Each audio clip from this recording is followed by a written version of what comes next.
Se acercan las elecciones 2024, elecciones históricas. ¿Quién será nuestra nueva presidenta, presidente? Muchas cosas están en juego, muchas cosas que debatir. Y si quieres saber todo lo que está pasando alrededor de estas elecciones, no te puedes perder este capítulo con nuestro invitadazo Aurelien. Bienvenido, bienvenida, bienvenida a Aprendiendo a Ser Humano. Yo soy Miguel Carreón.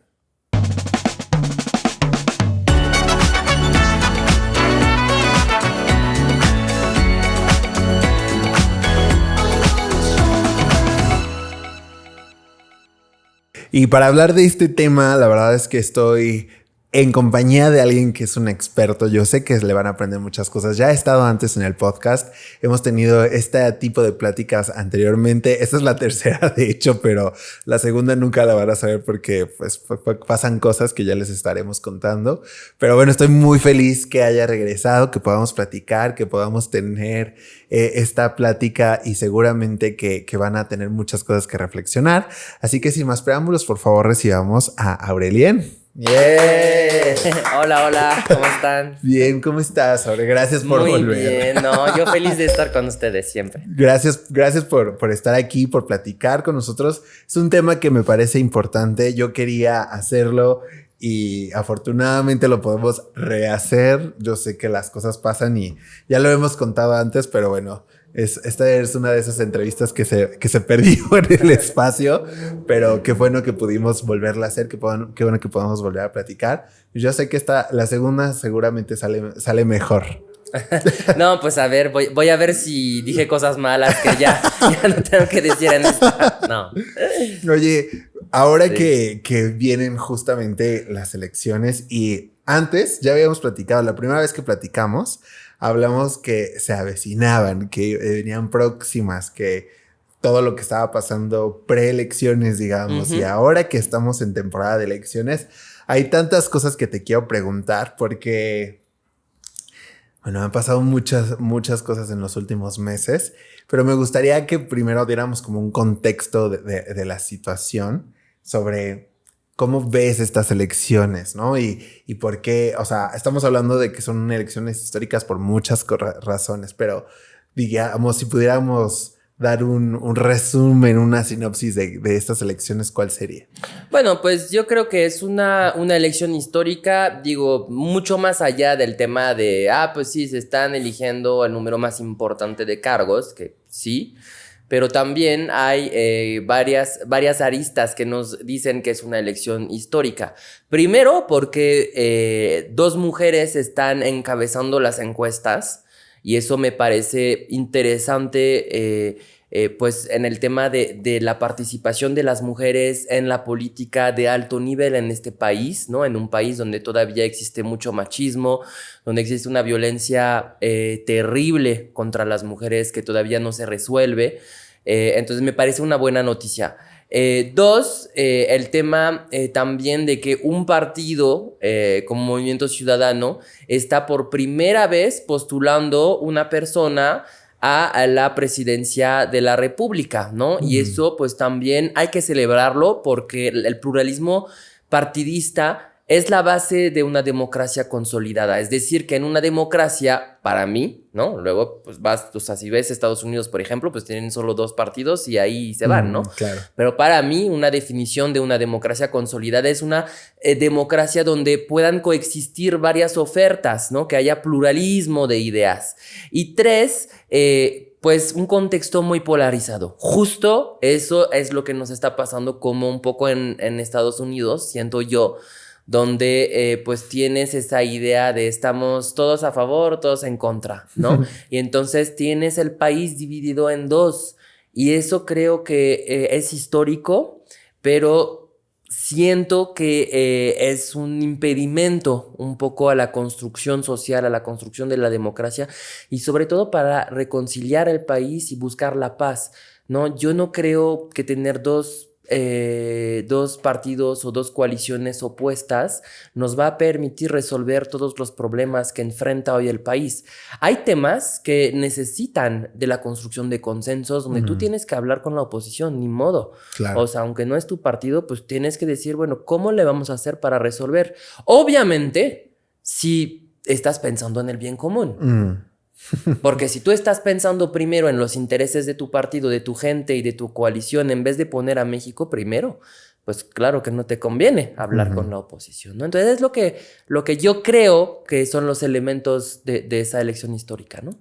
Oye, y ahora me gustaría, digamos, describir quiénes son nuestros tres candidatos actualmente y cómo se están llevando a cabo estas votaciones, la popularidad que tienen, las cosas que están presentando, porque me parece muy interesante, como justo como decías hace un momento, la división que existe muy marcada ya entre la gente y el recibimiento que tiene la gente hacia principalmente, digamos, la cuarta transformación y PAN, PRI, PRD, ¿no? Entonces, ¿cómo podemos describir a nuestros candidatos? Bueno, pues tenemos a Claudia Sheinbaum, que pues es una mujer que viene de este movimiento, ¿no? Que se ha ganado su lugar a partir de la lucha social que pues ella presenció tanto en el ámbito universitario como pues en el ámbito social, no solamente de Morena, sino viene del PRD, ¿no? Viene de esa corriente que pues sí logró de una cierta forma democratizar el país y sobre todo terminar con un partido autoritario que era el PRI, ¿no? Un partido único de Estado, ¿no? Hay que recordar la historia, todo el legado del ingeniero Cuauhtémoc Cárdenas desde el 85, 87, 88, que son las fechas pues de la construcción o de la preconstrucción del Frente Nacional Democrático, que hoy muy pocas personas se acuerdan y reconocen, ¿no? Yo porque estoy en ese tema y que me fascina, ¿no? Pero pues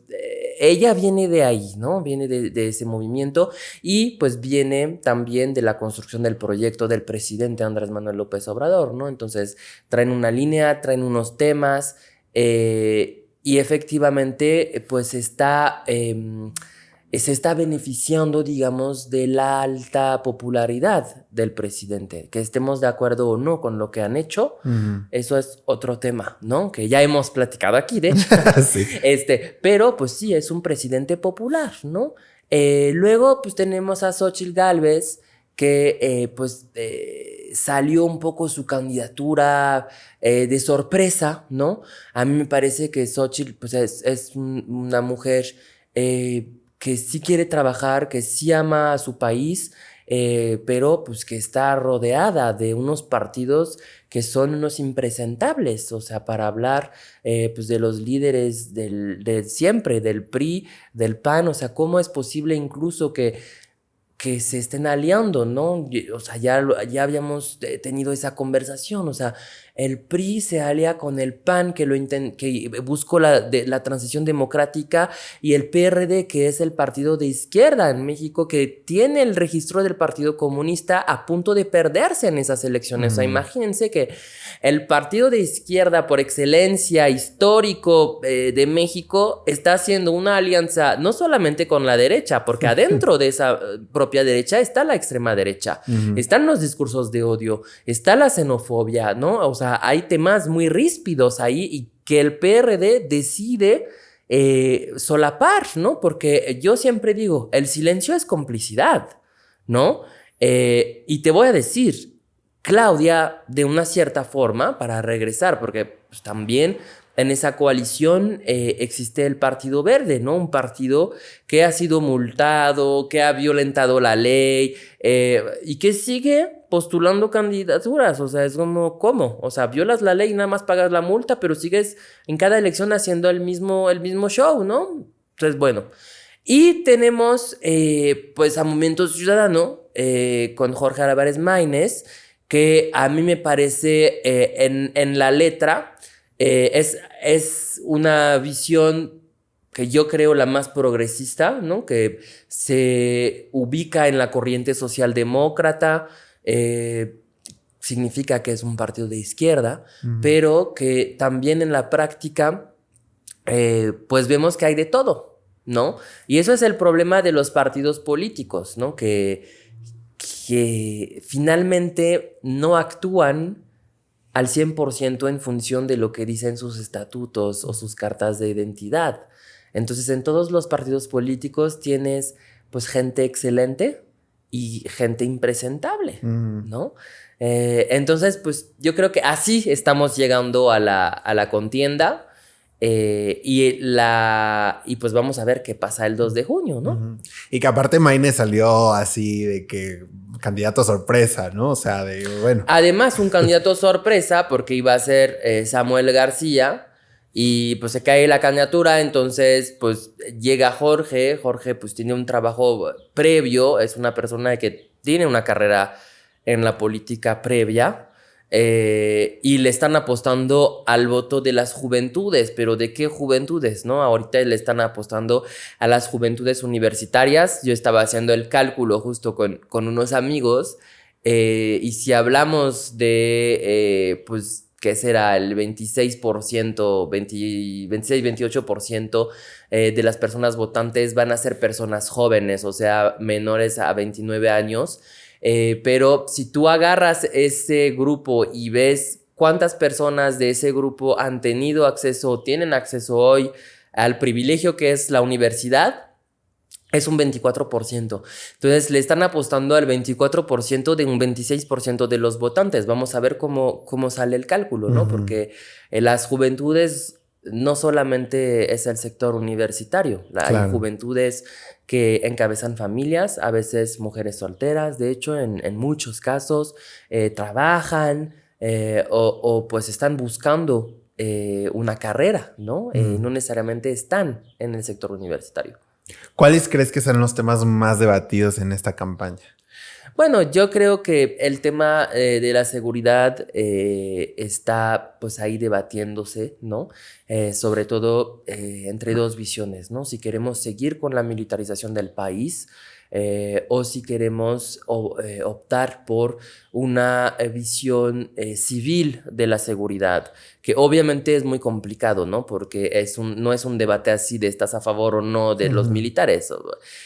O sea, cuando tú vas al territorio en México, a zonas donde no hay policía, donde no hay Estado, porque sí hay zonas, y hay que decirlo, en México donde el Estado no existe, pues la población, claro que quiere a los militares, ¿no? Sin embargo, pues a mediano y largo plazo, ¿qué es lo que provoca la presencia militar en los territorios? También hay que decirlo, ¿no? Hay una vinculación muy estrecha de la presencia de los militares en una zona con la violación a los derechos humanos básicos, que ya incluso se está reflejando en las denuncias en la Comisión Nacional de Derechos Humanos, ¿no? Que pues no sirve para nada, pero claro, ahí está el diagnóstico, ¿no? Otro de los temas creo que las juventudes han posicionado y que de hecho se ha recogido en las preguntas de los debates, hay que saludarlo, es el tema del medio ambiente, la crisis climática. A ver, estamos viviendo olas de calor, un calor como histórico, nunca habíamos sufrido este calor, y no solamente tiene repercusiones en que, pues sientes calor, entonces te sientes mal a nivel individual.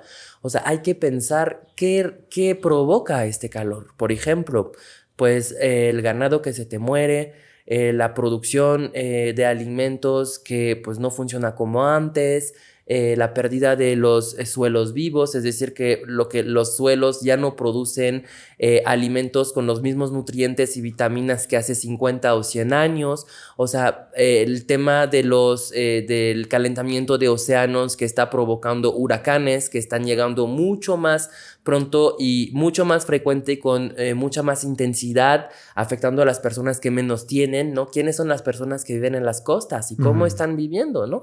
Entonces, se está posicionando el tema de la crisis climática porque los activismos buscaron que se posicionara, ¿no? Porque los políticos dijeron, esa agenda es prioritaria, ¿no? Eso hay que reconocerlo, y la transición energética justa, ¿no? Es decir, pues tenemos que abandonar el petróleo, los hidrocarburos, y pues ha habido debates que me parece han estado pues buenos, ¿no? En ese sentido. Justo hablando de la crisis climática que existe, me parece, no sé cómo lo veas tú, pero me parece que esto no estaba en la agenda y más bien como que se ha ido, o sea, la situación, lo que ha estado pasando, el reclamo de la gente, la preocupación de la población, me parece que los ha forzado un poco a tener que hablar de esto y no sé qué tanto tan preparados están como para todo lo que viene después, ¿no? Que es, bueno, lo hemos visto aquí, la falta de agua, las sequías, el hecho de que el agua esté contaminada y todo lo demás que se ha visto. O sea, ¿crees que alguno de ellos tenía como esto como parte primordial de los temas a debatir o de los temas en agenda? Mira, yo creo que todavía la crisis climática no está entre las principales preocupaciones de la gente. Y eso pues es muy triste porque si cuando tú le preguntas a la gente cuáles son las principales preocupaciones, por ejemplo, no te dicen crisis climática, el tema de la crisis climática llega en la posición 10, 12, 13. Pero la falta de agua está en los las primeras preocupaciones. Entonces todavía la gente no hace el vínculo entre lo que les está sucediendo y la crisis climática. Entonces eso es un trabajo que tenemos que hacer en conjunto, la sociedad civil, el gobierno, los medios de comunicación, para divulgar qué es lo que está sucediendo. Y no desde una visión dogmática, desde la evidencia científica. A ver, hay un grupo de científicos de los mejores a nivel mundial que pues producen conocimiento y producen análisis que pues tenemos que tomar en cuenta para tomar las decisiones, ¿no? Luego yo creo, y por eso eso es una de las razones por las cuales los políticos tampoco han querido recoger el tema de la crisis climática entre sus principales propuestas de campaña, porque también asusta a la gente, asusta el sector privado, en fin. Luego yo no creo en esa idea también, creo que hay que desmitificar la presidencia de la República, o sea, no es porque una persona llega a la presidencia de la República que de un día para el otro va a cambiar todo el funcionamiento del país. O sea, vivimos en un país donde hay una correlación de fuerzas, donde hay grupos de interés, donde hay corporaciones que también están defendiendo sus intereses y bloqueando la toma de ciertas decisiones, especialmente en el tema de la crisis climática, ¿no? Muchos intereses. Entonces, cuando tú llegas a la presidencia, pues tampoco tienes todo el poder para hacer lo que quieras. O sea, eso no es cierto. Hay que desmitificar eso. Y yo creo que a pesar de que las personas pues no cuenten con el conocimiento completo del tema, para eso están los asesores o las asesoras. O sea, tú te rodeas de un equipo de personas técnicas que te tienen que aconsejar, o sea, que tienen que ayudarte a desarrollar las mejores propuestas. No puedes decir, pues yo lo sé todo. Eso es una mentira. Sí, claro. ¿No? Lo que hace el presidente todas las mañanas diciendo yo lo sé todo, eso es una mentira, eso es populismo, ¿no? Y eso es lo que hay que pues un poco decir, ¿no? A mí me gustaría una persona presidenta que diga, la verdad yo no lo sé todo, pero vamos a trabajar con las personas que sí saben para encontrar la mejor solución. Y en términos de formación, pues yo veo que sí Claudia como Xochitl pues conocen perfectamente el tema ambiental. Una es ingeniera y la otra es científica y ha trabajado sobre el tema de la crisis climática. Entonces, de que saben lo que está pasando, lo saben. Ahora, que vayan a tomar las decisiones pertinentes y suficientemente contundentes para revertir la crisis climática o para adaptarnos a la crisis climática, eso es otra cosa. Vamos a ver.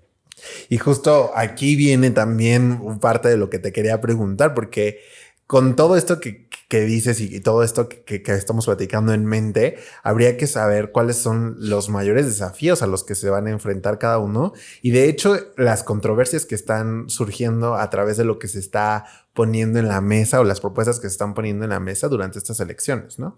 Sí, pues mira, o sea, yo creo que los principales retos efectivamente es la crisis climática, sus consecuencias, está el tema de la seguridad, estamos viviendo una crisis de violencia histórica, el número de homicidios, por ejemplo, a nivel nacional está más alto que nunca, ¿no? Aunque hay una disminución en la tendencia, ¿no? de los crímenes que se van cometiendo, pero el número como tal es el número más alto de los 3 sexenios que acaban de suceder, ¿no?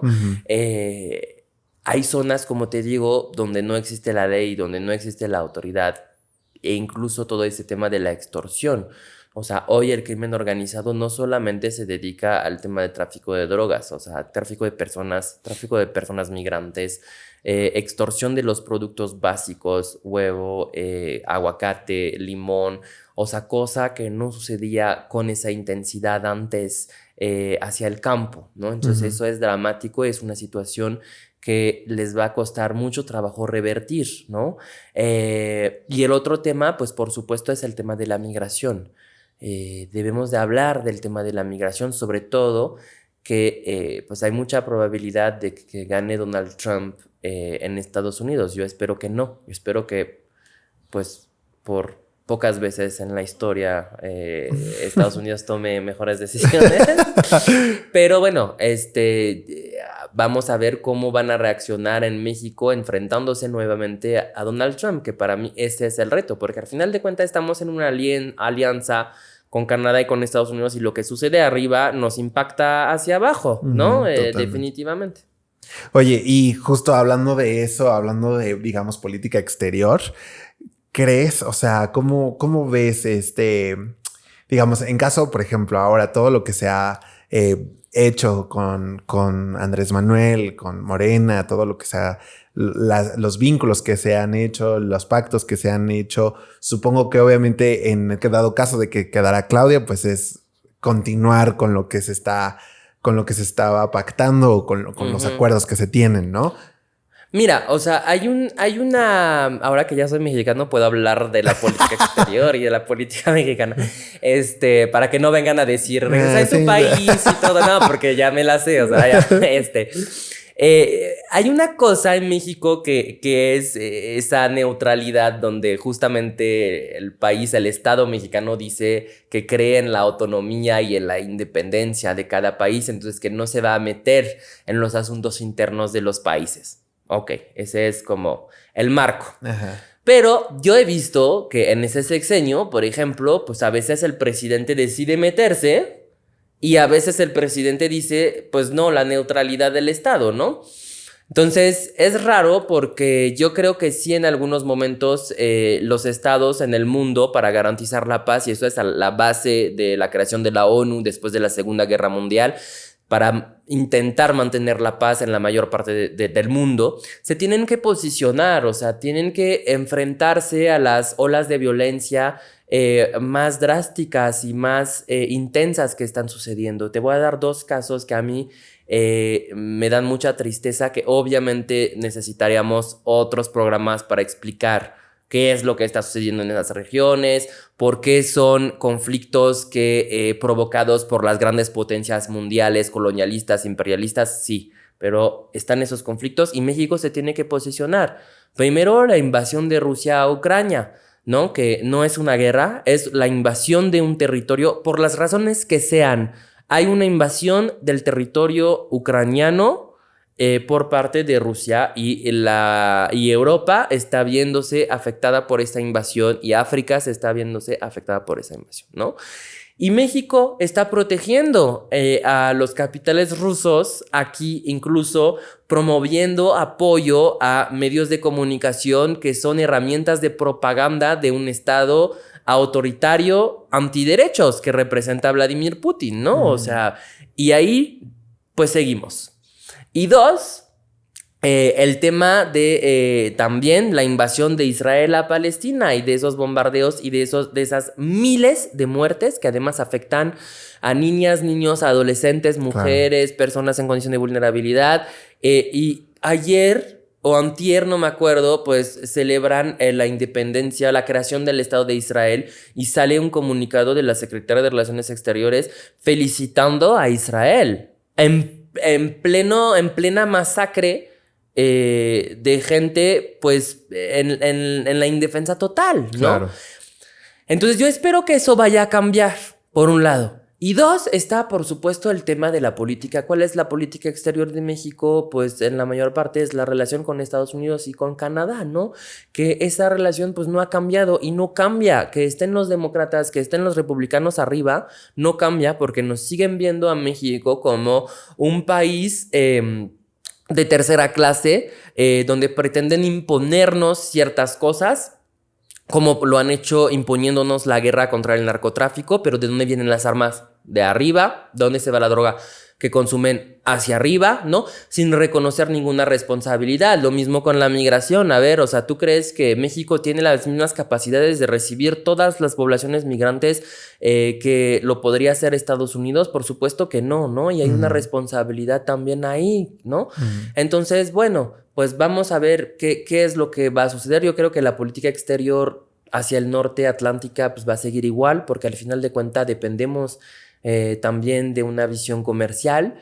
Yo espero que de verdad quien gane la presidencia, y eso sí tiene que cambiar, se posicione y vaya a los espacios multilaterales, porque hemos tenido un presidente que no ha querido viajar, salvo varias pequeñas excepciones, pero yo creo que un jefe o una jefa de Estado de un país tan importante en el mundo como México, estamos hablando de una potencia mundial, está entre las 20 potencias mundiales más importantes del mundo. Un jefe de Estado o una jefa de Estado de un país de esa naturaleza tiene que viajar, tiene que defender a México, tiene que promover a México, tiene que difundir los valores de la democracia que al final de cuentas sí existen en México, ¿no? Entonces ojalá eso cambie. Ahorita que dijiste lo de Trump, me quedé pensando, ¿qué pasaría en dado caso? O sea, ¿tú qué crees? ¿Cuáles serían como las situaciones que podrían pasar si llegara él a la presidencia y con nuestro nuevo presidenta? No, pues a ver, o sea, Donald Trump, por eso se parece mucho a Andrés Manuel. ¿Por qué? Porque es la política espectáculo, ¿no? Entonces, mantener a tu audiencia y a la sociedad entretenida, como es hoy. Hoy tú ves a los medios de comunicación, ¿qué les importa? La viralización, el buzz, ¿no? ¿Qué es el tema que lo va a hacer más polémico para que la gente hable, se enfrente, diga, ¿no? Repostee? Eso es lo que está haciendo Donald Trump y lo que está haciendo Andrés Manuel todas las mañanas. Entonces, vamos a lanzar la polémica para que no se hablen de los problemas del país. Vamos a lanzar la polémica para que la gente se enfrente y que no me puedan cuestionar si soy un buen gobernante o un mal gobernante. Eso es lo que sucede también con Donald Trump, ¿no? Y agarrando temas, además, en el caso de Donald Trump, pues muy antiderechos, ¿no? Toda esa enfrenta hacia la población migrante y especialmente hacia la población latinoamericana, me parece terrible. El tema de la regresión en cuanto al derecho a las mujeres de decidir sobre su cuerpo, por ejemplo, incluso tocando la independencia de la Suprema Corte, ¿no? Me parece muy peligroso. Todo ese tema en contra de los derechos de las poblaciones de la diversidad sexual y de género, donde nos dicen, ahora nos revierten el tema, ¿no? Nos dicen que ahora somos nosotros que estamos imponiendo una ideología. Imagínate a lo que nos están... Claro. Pues a lo que nos están describiendo, o sea, cómo quieren ellos que la gente, que la sociedad nos vean, ¿no? En un momento donde todavía sigue el odio, donde todavía sigue la discriminación, donde nos excluyen por nuestra orientación sexual o nuestra identidad de género, ¿no? Tienes un jefe de Estado de una de las democracias más importantes del país que está declarando eso en la total impunidad, ¿no? Además de sus escándalos de corrupción. A ver, hay que recordar que estamos hablando de una persona que está enfrentando no sé cuántos juicios, ¿no? y que dijo que iba a dar amnistía a las personas que fueron a tomar el Capitolio cuando ganó Biden. O sea, ¿de qué estamos hablando, no? Oye, ahorita que estábamos hablando justo de este espectáculo de las mañaneras de Andrés Manuel, me quedé pensando, ¿crees, en dado caso, y hablando específicamente de Claudia, cuáles son las probabilidades de que mantenga la misma agenda, los mismos estatutos, o sea, las mismas reglas del juego, digamos, para si ella quedara como la presidenta? Bueno, como te decía, es una mujer que viene de un cierto movimiento que ha acompañado a Andrés Manuel desde hace muchos años. Fue su secretaria de Medio Ambiente. Después, pues logró la candidatura a la jefatura de gobierno. Y el apoyo de Andrés pesó mucho en esa decisión. Entonces está muy cercana a la visión que tiene el presidente actual. Yo espero que de llegar Claudia Sheinbaum haga dos cosas que no ha hecho el presidente. Primero, reconciliarse con la sociedad. Es muy importante que siendo la primera mujer presidenta en caso de llegar, convoque a la oposición y se reconcilie con la sociedad, incluyendo los movimientos sociales. Eso es fundamental, ¿no? No lo ha hecho en la Ciudad de México, hay que decirlo. Hay una deuda pendiente. Yo espero que reciba a los activismos de la diversidad sexual y de género, que reciba a las madres buscadoras, que reciba a los pueblos indígenas, que reciba a las poblaciones con discapacidad, que reciba a el movimiento de regulación de sustancias, especialmente enfocado a la regulación de cannabis, ¿no? Primero. Y dos, yo espero que si llega Claudia, deje la polarización. No podemos seguir provocando literalmente pues un ambiente de guerra o de violencia civil entre la ciudadanía, no solamente en redes sociales. A ver, hay familias, hay parejas, hay amistades que se han fracturado por el simple hecho de estar a favor o en contra de Andrés Manuel. Y justo eso es lo que ya no podemos permitir. Para mí eso es una visión justamente producida por el patriarcado, por una visión machista del ejercicio del poder. Yo lo puedo todo. Yo soy el hombre, el presidente que dice y que va a resolver y que te va a dar. Bueno, a ver, eso es una visión súper patriarcal. Si llega una mujer a un puesto de esa naturaleza, yo espero que vaya desconstruyendo esos elementos que han hecho de la presidencia una presidencia patriarcal, ¿no? Yo espero pues una visión mucho más horizontal, una visión de colaboración, una visión de intercambio, de conversación, ¿no? Sobre pues lo que está sucediendo en el país para construir las soluciones que tiene México, ¿no? Claro. Lo que decíamos, no va a poder sola. Sí. Como Andrés no puede solo. O sea, entonces necesitan apoyo y ojalá varias personas se sumen una vez que gane quien sea a resolver los problemas del país, ¿no? Que, por ejemplo, en este momento, no sé si has visto las encuestas, pero ¿qué nos dicen sobre, digamos, la dirección que está tomando estas elecciones? Pues mira, o sea, las encuestas están hablando de un momento fijo siempre, ¿no? Yo no creo en las encuestas al 100% porque hemos visto a lo largo de la historia también que hay sorpresas y que todo puede pasar en política. En cualquier país, todo puede pasar, todo puede cambiar de un día para el otro. Claro. Sin embargo, pues efectivamente tenemos a dos mujeres que están encabezando las encuestas con un tercer candidato que está pues ganando cada vez más puntos después de los debates y sobre todo con la estrategia que han tenido de apostarle todo a las redes sociales, ¿no? Entonces vamos a ver qué pasa.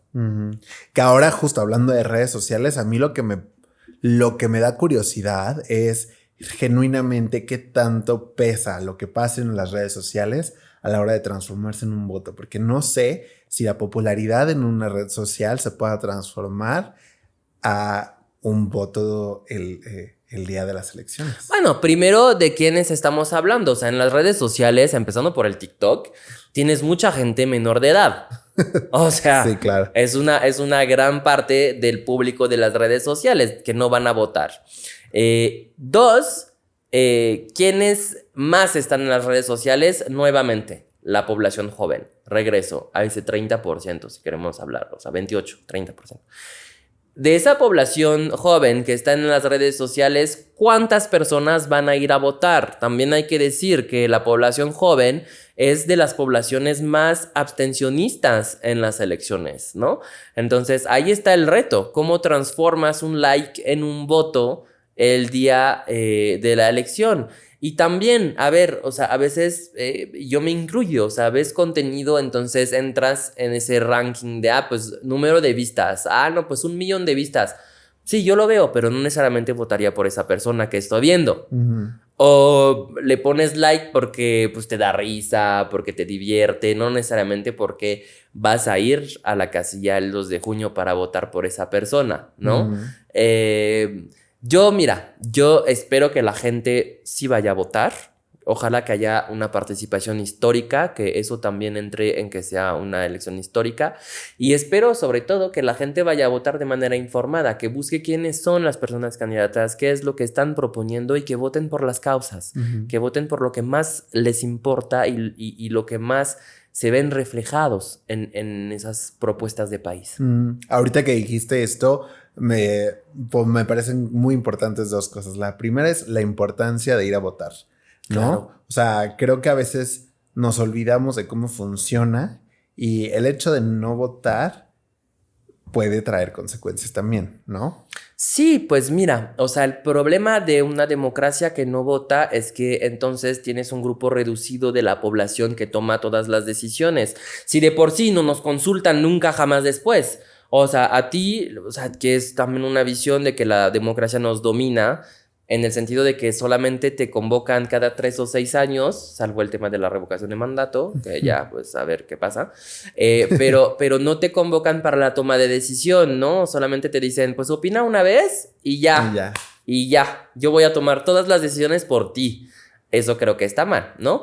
Y por eso la gente también no vota, porque hay una desconfianza en los cargos públicos. A ver, o sea, yo un dato que a mí me espanta mucho en México, que es que 8 de cada 10 mexicanas y mexicanos no creen que la democracia sea el mejor de los regímenes. Ok, entonces, ¿hacia qué tipo de regímenes nos vamos, no? Si la democracia no es el mejor. Yo creo que sí es el mejor, no creo que sea el perfecto, pero pues como dice Alexis Tocqueville, pues dice que los problemas de la democracia se resuelven con más democracia. Yo creo genuinamente eso, ¿no? Ahora, también nos estamos posicionando en general desde los activismos, los medios de comunicación y la propia clase política como si la democracia en México siempre había existido. Y pues no.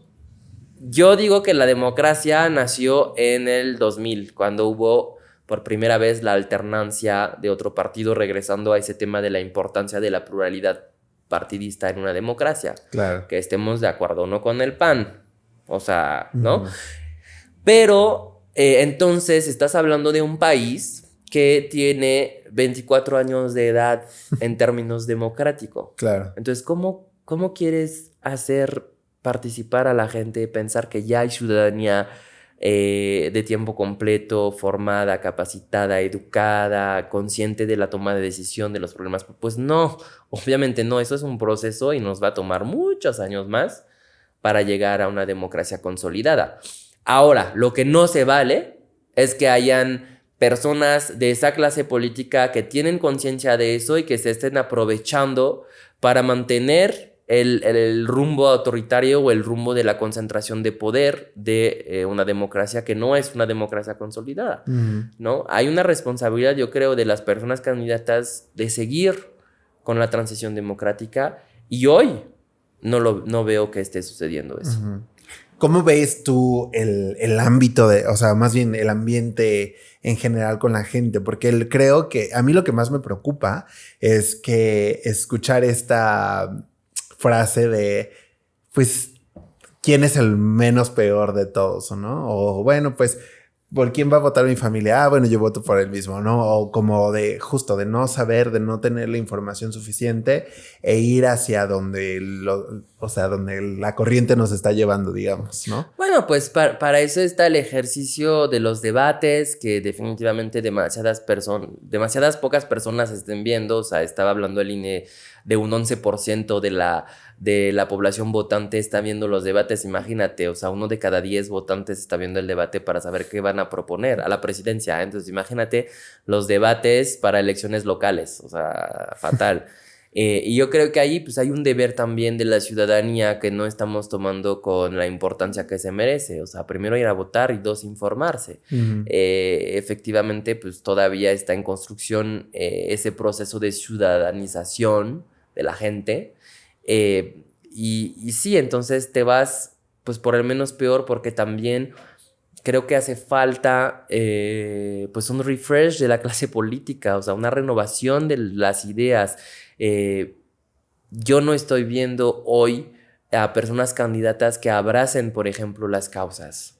Yo estoy viendo pues personas candidatas que siguen enfrentándose y que siguen peleándose para saber quién es el más o el menos corrupto, corrupta, y no se está hablando de vamos a sentarnos alrededor de la mesa, aunque ganes tú, yo te voy a ayudar. A mí me encantaría, por ejemplo, ver eso.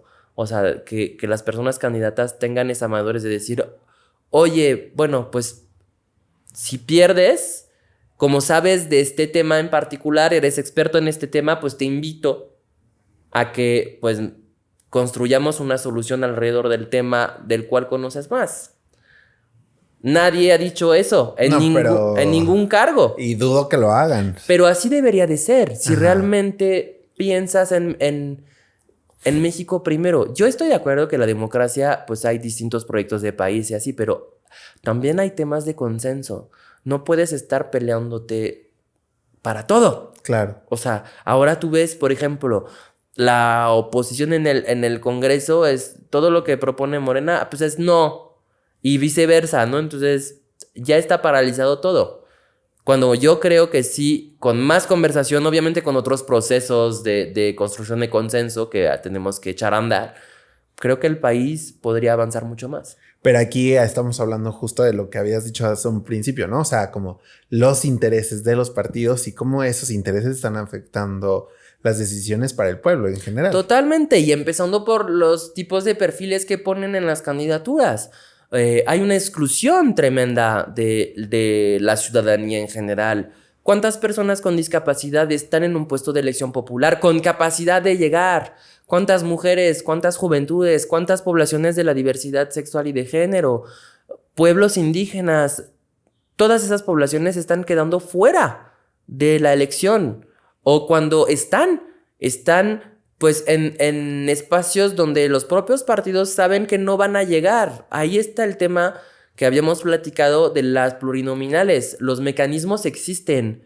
La lista de plurinominales que monopolizan los jefes de partidos o personas que detienen intereses económicos o políticos, eso tiene que acabar. O sea, la visión para mí que yo tengo de la lista plurinominal es para que lleguen esas personas que nunca hubieran podido llegar a partir de una candidatura tradicional, por el sistema, por la exclusión, por la deuda histórica del Estado, que hay que reparar. Entonces, ¿qué hay que hacer como partidos? Poner en los primeros números esas poblaciones que nunca pueden llegar, que no tienen voz en este país. ¿Pero qué está pasando realmente con las pluris? ¿Y qué está pasando? Que los mismos están controlando el poder y se están repartiendo el pastel. Porque tener una pluri es tener poder económico y es tener poder de decisión adentro de los órganos de toma de decisión, y eso tiene que acabar. Justamente, y aquí hablando de todo esto, me parece importante mencionar sobre los cargos que están en elección, ¿no? Como habíamos dicho, o sea, es una elección histórica por el número de cargos que se van a hacer, ¿no? Pero me gustaría ahondar un poco más en ese tema. ¿Cuáles son realmente los cargos? ¿Por qué es importante votar también? O sea, respecto a esto y todo lo que pasaría justo con las pluris después. Bueno, o sea, estamos votando por la presidencia de la República, por el Congreso de la Unión, diputados federales, senadores, senadoras, diputadas federales. En algunas partes del país estamos votando por las gobernaturas, por los congresos locales, ¿no? Por presidencias municipales, regidurías o concejalías, en el caso de la Ciudad de México. Mira, en todos esos puestos que acabo de mencionarte, es muy importante recordar una cosa. Son puestos públicos. Es decir, que tú, yo, la gente que nos va a ver, estamos pagando impuestos. Y de esos impuestos, se va para el sueldo de esas personas. O sea que somos nosotras, las personas de la ciudadanía, les empleadores de las personas que van a tomar las decisiones. Eso se nos olvida. Se nos olvida y por eso perdemos el tema de la exigencia, de seguir exigiéndoles. Bueno, a veces le preguntas a la gente, oye, ¿quién es tu diputado o tu diputada local? ¿Qué? No, bueno, o sea, también hay un deber ahí, o sea, busca quién es, qué ha hecho, y si no ha hecho nada, ahora que está la reelección, pues castiga a esa persona, ¿no? Hay una posibilidad de castigar contra el tema de la reelección. Por eso es tan importante también pues enfocarnos en esos cargos. Y más porque además de recibir dinero, esas personas toman decisiones que nos impactan en nuestra vida cotidiana. Y dos, ejercen un presupuesto. Además de tener su sueldo, ejercen un presupuesto que a veces alcanza miles de millones de pesos, ¿no? Entonces también tenemos que pues informarnos y ver qué decisiones han tomado en términos presupuestales, ¿no? Por ejemplo, eso es algo que no se hace pues sí, claro, de manera seguida. O sea, ¿en qué han gastado todas las personas legisladoras del Congreso de la Unión en los últimos 6 años? ¿Cuáles son los temas prioritarios para esas personas? Y a partir de ahí, pues hay que tomar las decisiones. Pues no, a mí no me representan esas decisiones, la prioridad de la priorización de esas decisiones que han tomado. Me importa más el medio ambiente, por ejemplo. Y no veo que el medio ambiente lo hayan puesto como una prioridad uno en términos presupuestales, ¿no? A mí no me importa que le estén dando, o me escandaliza que le estén dando mucho dinero a toda la política energética basada en el petróleo. Claro. O que le estén dando el dinero a los militares. ¿No? O sea, y eso es lo que ha sucedido. Y algo que acabas de decir que me parece así importantísimo remarcar es la palabra del deber. Porque creo que a veces nos perdemos entre las cosas que queremos y los derechos que tenemos, las cosas que queremos exigir, pero se nos olvida que dentro de todo esto y, por ejemplo, en esta participación de presidente y etcétera, hay un deber también en el votar, ¿no? Sí, pero ahora te voy a decir un poco, tal vez algo contrario a lo que dices. O sea, sí está bien el deber. Yo creo en el deber ciudadano. Ahora, ¿de qué tipo de ciudadanía estamos hablando y de qué tipo de deber frente a qué situaciones? Y te explico. Yo soy una persona que tuvo el privilegio de estudiar, vivo relativamente cerca de mi trabajo, tengo el privilegio de poder recibir información y de tener el tiempo de informarme. Eso es muy importante. Cuando tú eres una persona, mujer, indígena, con alguna discapacidad, que vive a 3 horas de tu trabajo y que tienes que hacerte 3 horas para llegar a la Ciudad de México a trabajar porque no tienes para vivir en la Ciudad de México, entonces tienes que vivir afuera. Te agarra problemas en el transporte, a veces no llegas a tu chamba, a veces te tardas aún más para regresarte porque falla el metro, porque te bloquean la calle, porque cualquier razón. Llegas a tu casa, eres madre soltera, tienes que hacer las tareas del cuidado, encargarte de tu familia, encargarte de la limpieza del hogar, de lavar la ropa, no sé qué. ¿Cuándo vas a participar? Sí. ¿Cuándo te vas a informar? Claro. Y aunque parezca el caso más extremo, son millones de personas en la situación que estoy hablando. Entonces es fácil, siendo una persona blanca, hombre, privilegiada, que haya estudiado, que gana un salario, decir que la gente participe, que la gente se informe, que la gente salga a votar y que no vote por quien le dé la despensa. Muy fácil.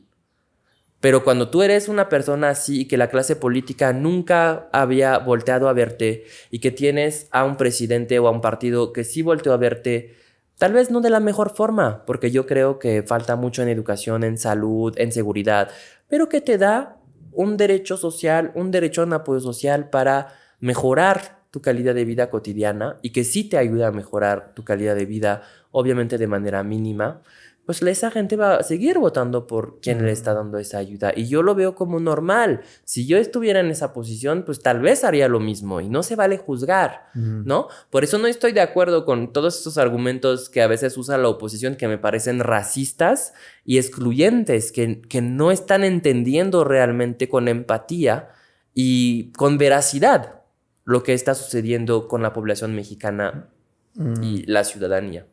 Y tienes, ahorita que lo estás diciendo, creo que tienes mucha razón, que a veces se nos olvida desde dónde estamos dando una opinión. Claro, por supuesto. O sea, como justo hablar de lo que... es este término de hablar de lo que conoces y opinar de una vida que... Y de una construcción. Ajá. Tú eres una construcción. Claro. Tú, donde naciste, tu experiencia de vida, la gente que has conocido, por qué la has conocido, el capital social, que eso habla pues un sociólogo francés que se llama Pierre Bourdieu, que el capital social en tu vida influye mucho. ¿Qué es el capital social? Es toda la gente que vas conociendo conforme vas avanzando en la vida y que toda esa gente que es el capital social, tus relaciones, te ayudan de alguna forma, te ayudan a encontrar una chamba, te ayudan a informarte, te ayudan a tener un puesto de toma de decisión. Bueno, y entonces, si no tienes tiempo para tener un capital social o si no vienes o si no estás en esos espacios donde se puede construir ese capital social, ¿qué vas a hacer? ¿No? O sea, eso es una realidad también y es tener capital social en este país es un privilegio. Claro, y que justo entender hacia dónde estamos dirigiendo lo que opinamos, lo que decimos, o sea, incluso, por ejemplo, en cuestiones de campañas, o sea, hacia quién van estas ideas, o sea, a quién realmente le estamos dirigiendo estas palabras para entender cuáles son sus realidades, ¿no? Que a veces eso creo que... Exactamente, y cómo le hablas a la gente, y qué es lo que necesita la gente, ¿no? Ahora... Yo creo que pues el Estado sigue teniendo una deuda en el tema de salud, en el tema de educación, por ejemplo. O sea, con ese sexenio las necesidades de salud han aumentado muchísimo más que en los últimos sexenios, cuando ya se estaba empezando pues a evolucionar hacia el sentido correcto, ¿no? El tema de la educación es igual, o sea, el tema de la seguridad es igual. Entonces, el hecho de dar apoyos sociales, que yo estoy de acuerdo, o sea, yo estoy súper a favor de las transferencias directas para luchar contra la pobreza, súper de acuerdo, pero no a costa de otros derechos. Eso es fundamental, ¿no? No es porque le das a unos que le vas a quitar algo más a esas mismas personas o que le vas a quitar a otras personas que también tienen necesidad. Eso es muy importante. Quitarle a los ricos, sí. Ir a la reforma fiscal, que seguramente mi amigo Rodrigo ha hablado de eso, ¿no? Entonces, ¿quién le está cobrando a los ricos? ¿Y qué ha hecho Andrés Manuel para cobrarle a los más ricos? Bueno, pues todavía tenemos a Salinas Pliego que no paga sus deudas y sigue en libertad. Pues, y hablando. Y hablando y diciendo. Y yo no he escuchado, salvo de Jorge Álvarez Maínez, por ejemplo, que vayan a hacer una reforma fiscal. O sea, como dice ese gran movimiento mundial, tax the rich, que los ricos paguen más. O sea, definitivamente. Pero eso también es una equivocación. Cuando tú dices eso, pues tienes la clase media alta que te dice, no, ¿cómo voy a pagar más impuestos? No. Pero no estamos hablando de ustedes. Sí, o sea, estamos hablando de los ricos. O sea, que no conoces. Pero y ahí, por ejemplo, en México habla mucho sobre la percepción que tiene incluso la misma persona sobre su posición en este país. Ah, bueno, claro, por supuesto. Que no es... O cuando te dicen, oye, eso escucho mucho, ¿no? No voy a decir nombres, pero... dilos. No, porque luego son amistades. Dicen, ay, es que nosotros, la clase media. ¿Qué? No eres la clase media, eres la clase alta, eres la clase privilegiada. O sea, eso es una realidad, o sea, y ni tienen los rangos de en función de tu salario estás consideradas persona de la clase media o de la clase alta, ¿no? Entonces eso a mí me da mucha risa, ¿no? Y la percepción que tiene una persona del salario para poder vivir en este país es también fuerísima de la realidad. Bueno, pues ve el nivel del salario mínimo. O sea, piensan los que nos gobiernan que el salario mínimo es suficiente, por eso se llama salario mínimo. para mí significa que con el salario mínimo puedes satisfacer tus necesidades básicas. Por eso se llama salario mínimo, que no te puedan pagar menos que eso. Entonces, para empezar, en México hay gente que recibe menos del salario mínimo, aunque pues es ilegal. Empezando por las personas meseras, que pues les dan menos del salario mínimo cuando trabajan en la informalidad porque tienen las propinas. Pero pues quién sabe si les dan propinas o no. Y quién sabe si no se roban las propinas. Para decir un tema. ¿Y cómo van a repartir eso? Exactamente. Propinas? Y luego, aunque, ok, está bien, ganas el salario mínimo. A ver, ¿cómo vas a vivir con el salario mínimo? O sea, es terrible, ¿no? Y justamente, y ahí viene como... Esto yo creo que es lo que decías hace un momento. O sea, todas esas cosas que uno cuando emite una opinión o cuando estamos platicando de estos temas o cuando... genuinamente invita a la gente a participar en las elecciones, etcétera, no entiende desde dónde estamos participando cada quien. Exactamente. Y tú crees, o sea, una persona que vive con el salario mínimo, porque hay millones de personas, desgraciadamente en este país, que viven con salario, o que sobreviven, yo diría, con salario mínimo, pues que no tienen ese tiempo, como platicamos, de participar y de pensar en la democracia y pensar en esas cosas que pues no son una prioridad. O sea, y si tú llegas con un programa social o con algo diciendo además que ese programa social te lo da el presidente y te lo da un partido, porque eso yo he visto que se está haciendo, no quiero decir es una generalidad, no tengo los elementos para decirlo, pero he visto casos donde sí se ha hecho, ¿no? Entonces, pues eso... ¿Cómo le vas a decir a esa gente que no vote por el partido que le está dando pues esa ayuda, no? Y que es como habíamos dicho, o sea, hay intereses de partido, pero también hay intereses de las personas. Claro. O sea, y lo hacen todos los partidos, además. Sí, claro. O sea, las estructuras clienterales, eso es un tema muy presente en la democracia, en todos los territorios, y que pues hacen justo esa clase política vieja, que viene del PRI. Así funcionó el PRI. O sea, eso es...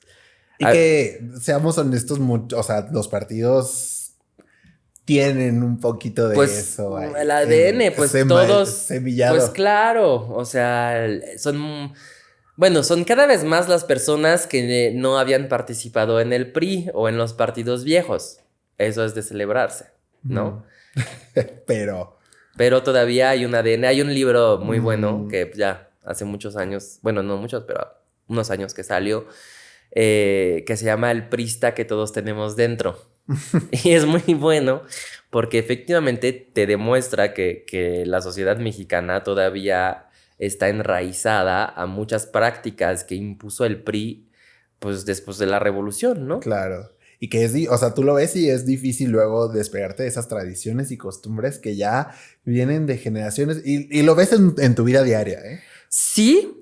Pero te voy a decir también que hay gente muy mayor que ha propuesto cómo salir de esta raíz autoritaria, clientelar, antidemocrática. Y te voy a citar una persona que pues es una de mis personas favoritas, que es el ingeniero Cuauhtémoc Cárdenas, que a sus 90 años recién cumplidos tiene un libro buenísimo que si les interesa la política tienen que leer, que es Por una democracia progresista, donde justamente hace un reencuentro de la historia postrevolucionaria, obviamente de manera muy sintética, y dibuja una reforma política, electoral, fiscal, social, económica, energética, muy de avanzada. Entonces, a mí eso me mueve mucho porque... no es porque participaste en esas instituciones, porque bueno, pues el ingeniero estuvo en el PRI y lanzó la democratización del PRI o el Frente Rebelde, el Frente Democrático que luego salió en el PRI, Porfirio, Ifigenia y todo eso que crearon el PRD.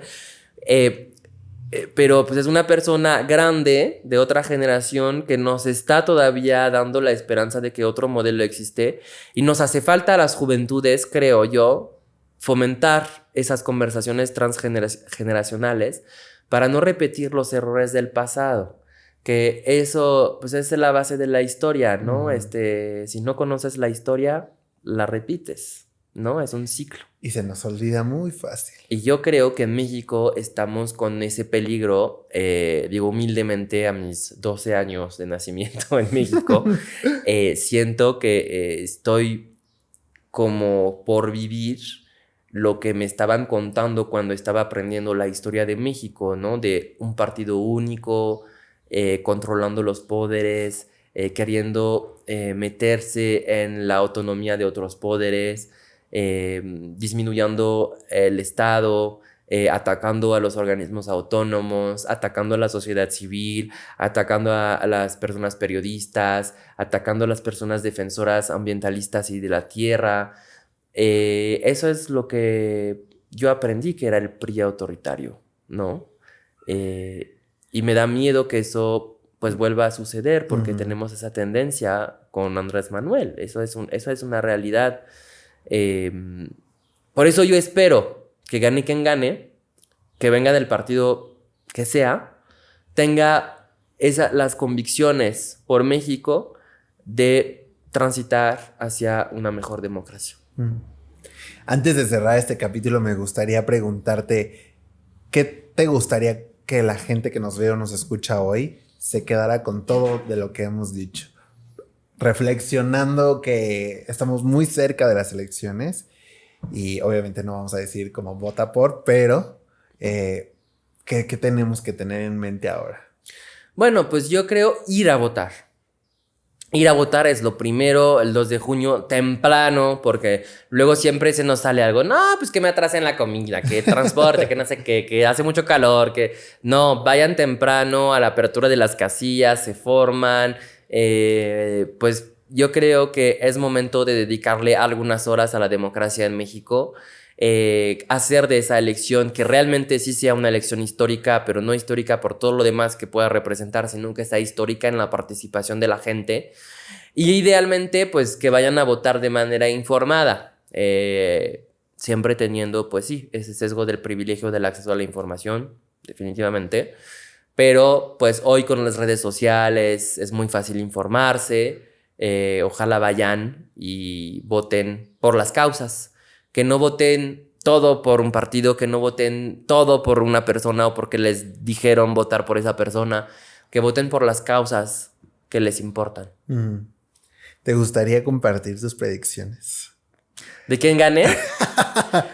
Es que no sé, de verdad no te puedo decir, o sea, yo espero que no gane todo un solo partido. Eso sí.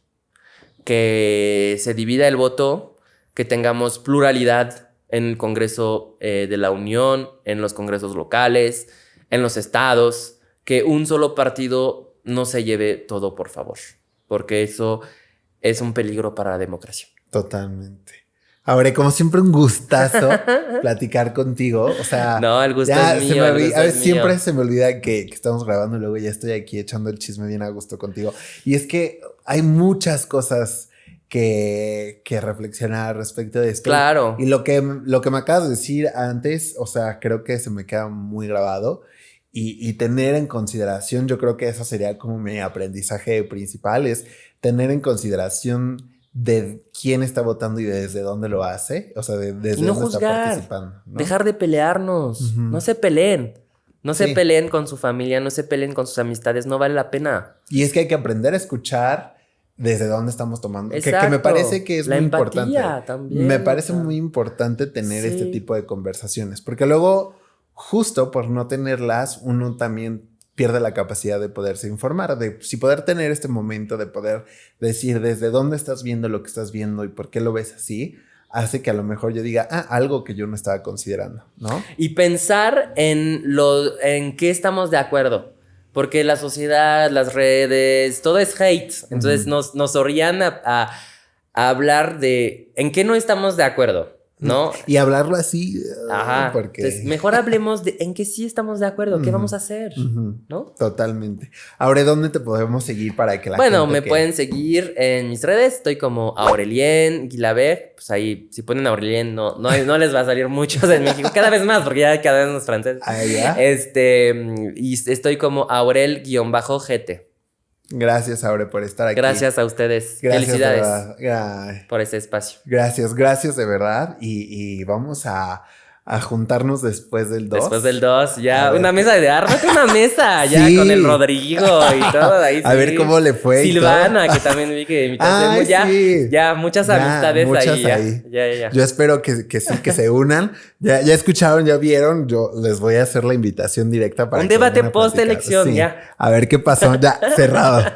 Gracias, Aure, por estar aquí. Y ya saben que nosotros nos pueden seguir como Aprendiendo-Ser Humano en Instagram, Aprendiendo Ser Humano en TikTok, en Google Podcast, iVoox, Apple Podcast, Amazon Music, Spotify, obviamente, YouTube, obvio, para que se suscriban. Y pues si nos vieron, nos escucharon, nos vemos o nos escuchamos en el próximo.